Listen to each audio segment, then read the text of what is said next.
ছেলেদের কাঁদানো এত সহজ না। একটা ছেলে রাস্তাঘাটে মার খেয়ে পড়ে থাকলেও সে কাঁদে না।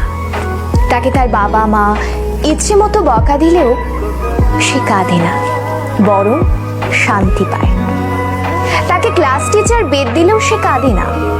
তাকে তার প্রিয়জন রাগ অভিমান করে যদি একটা থাপ্পড় দেয় তবুও সে কাঁদে না, বরং সেই থাপ্পড়ে সে ভালোবাসা খুঁজে নেয়। এক কথায় বলতে গেলে ছেলেরা কাঁদেই না।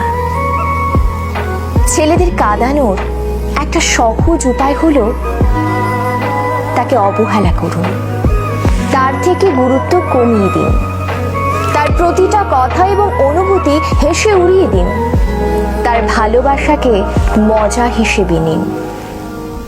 তবেই ছেলেটি কাঁদবে, তবে রাতে কেউ জানবে না। আপনি এইটুকু করে এক রাতে তাকে যতটুকু কাঁদাতে পারবেন, বাকি সারা জীবনেও তাকে ততটুকু কাঁদাতে পারবেন না।